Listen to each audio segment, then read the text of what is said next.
A fanatical medieval doomsday cult tried to slice their own flesh to bleed the plague away, but their brutal ritual ended up weaponizing the virus. By 1348, the Black Death had completely broken the continent. Traditional medieval medicine failed entirely. Up to 90% of local priests dropped dead in their own churches. Entire communities collapsed in days. Terrified survivors realized no human authority was coming to save them. In their utter despair, common people became deeply convinced that this horrific pandemic was an inescapable punishment from a furious God. Out of this absolute psychological nightmare emerged the Flagellants. These were highly structured nomadic brotherhoods consisting of up to 1,000 men. They marched from village to village in an eerie, dead silence. They dragged their heavy woolen robes through the dust. They pulled their dark hoods low over their eyes. Desperate townsfolk watched them approach with a mixture of absolute terror and raw religious awe. They were not a chaotic mob.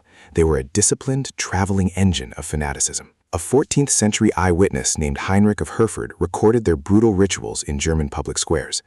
In the center of town, these men stripped bare to the waist. They followed a rigid 33-day cycle of public blood sacrifice. They lashed their own backs with heavy leather whips. But these were not standard cords. They were embedded with sharp, rigid iron spikes. Heinrich personally watched these iron points sink deep into human flesh. The metal spikes became so wedged it took multiple hard pulls just to rip them back out. Thick crimson blood splattered across the medieval cobblestones. But here is the catastrophic historical reversal. Frantic onlookers did not flee from this graphic violence. They viewed this splattering fluid as holy medicine. Hysterical crowds swarmed the front lines. They used small cloths to catch the flying blood. They rubbed it directly into their own eyes and open wounds. Meanwhile, this nomadic cult constantly traveled between completely isolated, healthy regions. By gathering massive crowds and actively sharing infected bodily fluids, they became perfect biological superspreaders. Their desperate cure directly accelerated the deadliest pandemic in human history. Soon, these fanatical brotherhoods grew far too powerful. They turned fiercely radical and anti-clerical. They openly told peasant crowds that the institutional church was completely useless. They claimed their own spilled blood rendered standard baptism and priestly confession completely obsolete.